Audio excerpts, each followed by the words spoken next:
கர்த்தராகிய இயேசு கிறிஸ்துவின் நாமத்தினாலே உங்களுக்கு வாழ்த்துதல்கள். இன்று 1 கொரிந்தியர் 11வது அதிகாரத்தை நாம் தியானிக்கின்றோம். இந்த முதலாவது வசனத்துல பவுல் அப்போஸ்தலர் சொல்லுகிறார், நான் கிறிஸ்துவை பின்பற்றுகிறது போல நீங்களும் என்னை பின்பற்றுங்கள் அப்படின்னு சொல்றார். எவ்வளவு ஒரு தைரியம் இருந்தால், எவ்வளவு அவர் கிறிஸ்துவை பின்பற்றி இருந்தால் அவர் அப்படியாக சொல்ல முடியும். அப்ப நம்மளே நம்ம கேட்டு பார்க்கணும், நாம அப்படி சொல்ல முடியுமா அப்படின்ட்டு.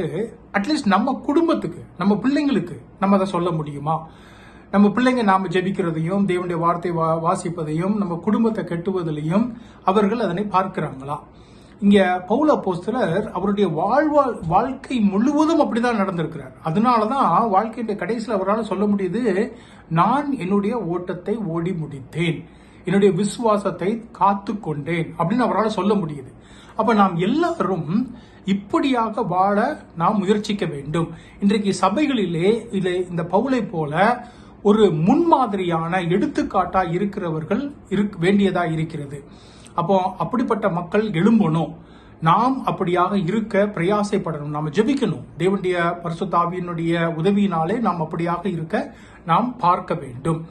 இரண்டாவது பாருங்க, அவர் சொல்லுகிறார், ஒருவன் வாக்குவாதம் செய்ய மனதாயிருந்தால் எங்களுக்கும் தேவனுடைய சபைகளுக்கும் அப்படிப்பட்ட வழக்கம் இல்லை என்று அறிய கடவன் அப்படின்னு சொல்றாரு 16வது வசனத்துல.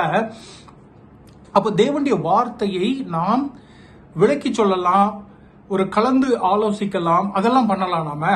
அதெல்லாம் நாம் கட்டாயமா பண்ணணும். தேவனுடைய வார்த்தையில யாராவது புதிதாக வருகிறவர்களோ இல்ல அது நம்ம படிக்கும் பொழுது கேள்விகள் இருந்தா அதனை நாம் கலந்து ஆலோசிக்கணும், அதனை விளக்கி நாம சொல்லணும். ஆனால் சிலர் குதர்க்கமாக விதண்டாவாதமாக வாக்குவாதங்கள் பண்ண வருவாங்க. அப்படின்னா இப்படி என்ன அப்படின்னு நீங்க அதற்கு ஒரு பதில் சொன்னீங்கன்னா, அப்படின்னா இப்படி என்ன அப்படின்னு அடுத்தபடியா ஒண்ணு கேட்பாங்க. அப்ப அதுக்குதான் பவுல் அப்போஸ்தலர் சொல்லுகிறார், இப்படிப்பட்டதான வாக்குவாதங்கள் நாங்கள் செய்ய மாட்டோம்.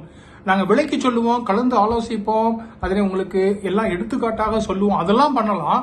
ஆனால் நாம் இப்படிப்பட்டதான வாக்குவாதங்களை நாம் வைத்துக் கொள்ள வேண்டிய தேவை இல்லை அப்படிங்கறத அவர் சொல்லுகிறார்.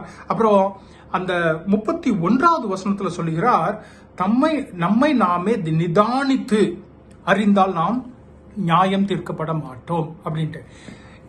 தேவனுடைய வார்த்தையில நாம் எப்படி வாழ வேண்டும் அப்படிங்கிறது நல்லா விளக்கி சொல்லி இருக்குது. எல்லா காரியத்திலையும் நாம் நம்மையே நிதானித்து அறிந்தால், நாம் ஆராய்ந்து பார்த்தால், நான் எப்படி வாழ்றேன், தேவனுடைய வார்த்தையில சொல்ற மாதிரி நான் தகப்பனாக இருக்கிறேனா, நான் குடும்ப தலைவனாக அப்படியாக இருக்கிறேனா, சபையில அப்படியாக இருக்கிறேனா, சமுதாயத்தில் அப்படி இருக்கிறேனா அப்படின்ட்டு நாம் நம்மையே ஆராய்ந்து பார்த்தால் நமக்கு எந்த விதமான நியாய தீர்ப்பும் நம்மளுக்கு இருக்காது அப்படின்னு அவர் பவுல் அப்போஸ்தலர் சொல்லுகிறார். அப்ப நாம் அப்படி நடக்க கத்துக்கொள்ள வேண்டும்.